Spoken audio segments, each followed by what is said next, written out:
Hey, Fast and Furious 2! We're doing a real B.I.G. Let's go! Vin Diesel turned down a $25 million payday for Too Fast, Too Furious because he didn't think the script was very good. Oh my God!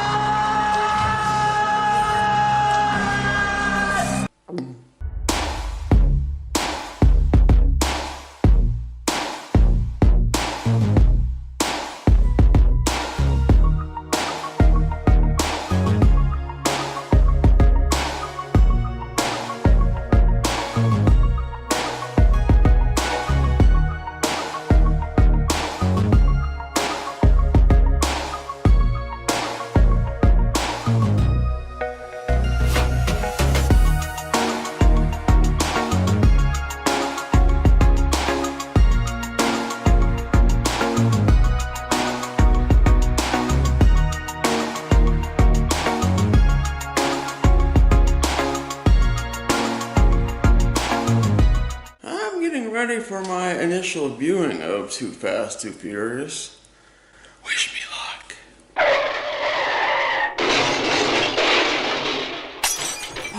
Why?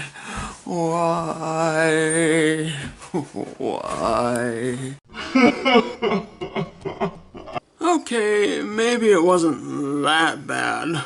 All of the things I'd heard about this movie over the years had me a little worried that it would push me back towards I fucking hate those goddamn stupid car movies. Too Fast, Too Furious opened on June 6th, 2003 in 3,408 theaters and stole the #1 weekend box office spot from Finding Nemo. Where did everybody go? The custom Universal Pictures logo is a nice touch.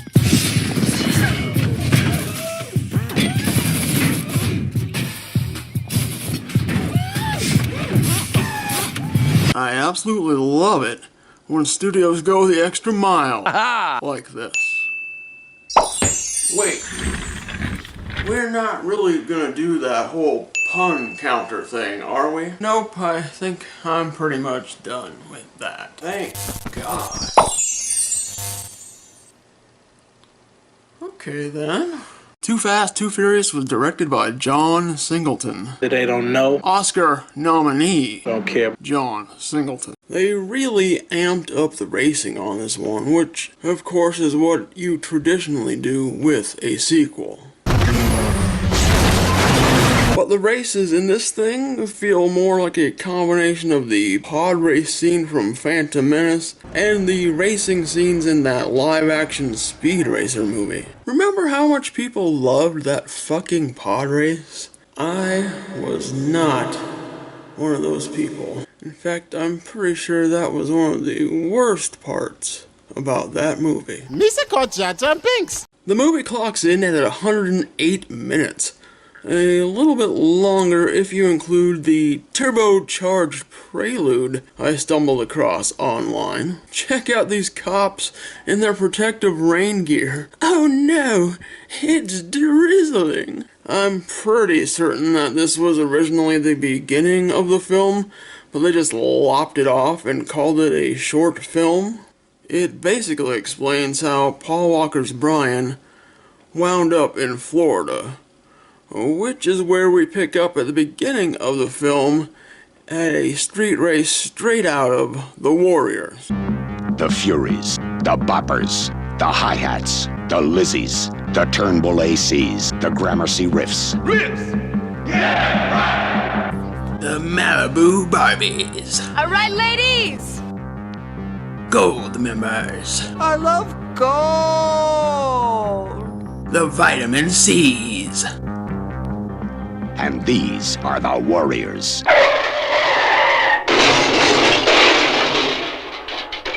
Come on! How cool would that be? Universal, I'm just giving you these ideas. Warriors.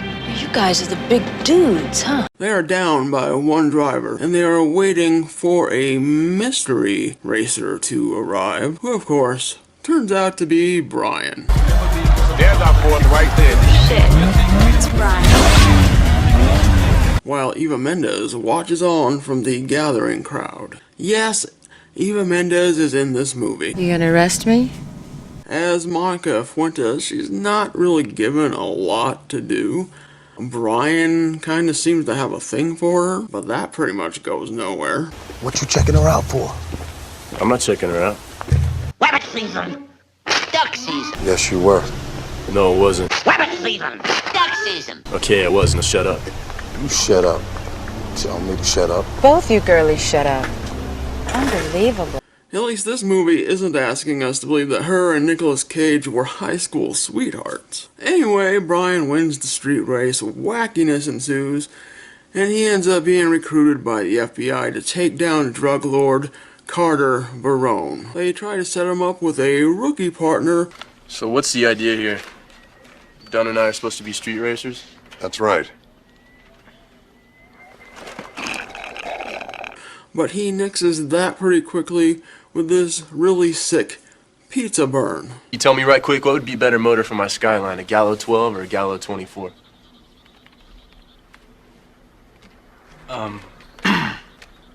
24. I didn't know pizza places made motors.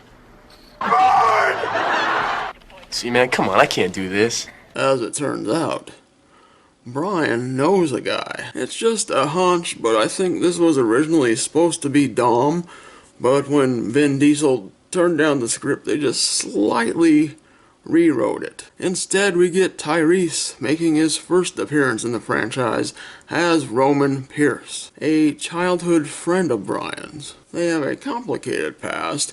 Roman wound up doing some prison time, and he is not pleased his old buddy Brian turned to the dark side and became a cop. And wouldn't you know it, Eva Mendes is working undercover as the gangster's girlfriend. At least they shouldn't have trouble getting a meeting with this guy. When they meet with Carter Verone, they are sent on an audition along with some other applicants. The team that retrieves the MacGuffin in the glove box gets the job. During this mission, one of the teams is ran over and presumably killed. Oopsie. Naturally, Brian and Roman are the winners, and we find out the mystery object was a big brown turd?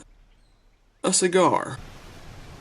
We did all that for a damn cigar? People were killed. Oopsie. Over a cigar. Did I do that? The boys are in good now with Verone, or so they think. Verone is always kind of suspicious that he may have a rat somewhere in the organization. Speaking of rats, I thought they were going to use a rat to Richard Gere this guy.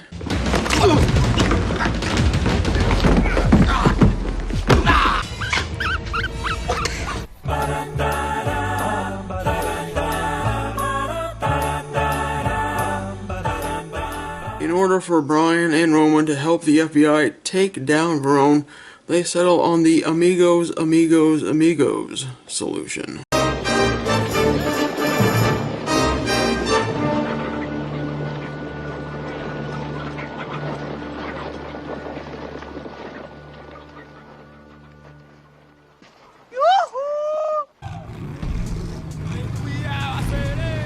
Where are you?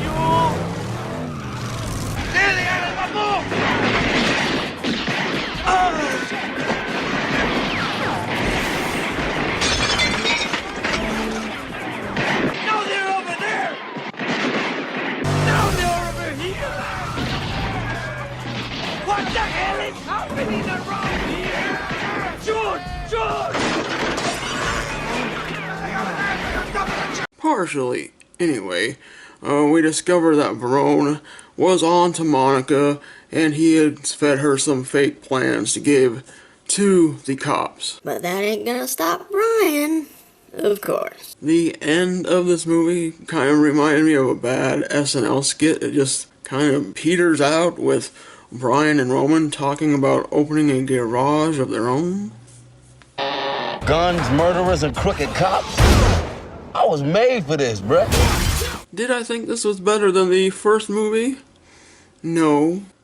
Did I think it was terrible? Not really. When you gonna pop my clutch, huh? As soon as you get the right set of tools.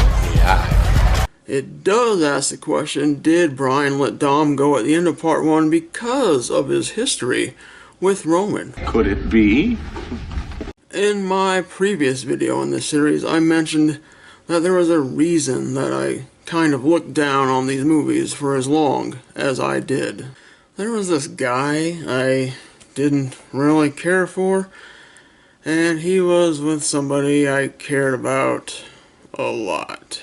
One day while I was visiting her, he showed up with Too Fast, Too Furious on DVD. He was so excited. It had just come out on DVD that week. I didn't think he was a very good person. Maybe I'm wrong. Maybe he wasn't as horrible as I thought.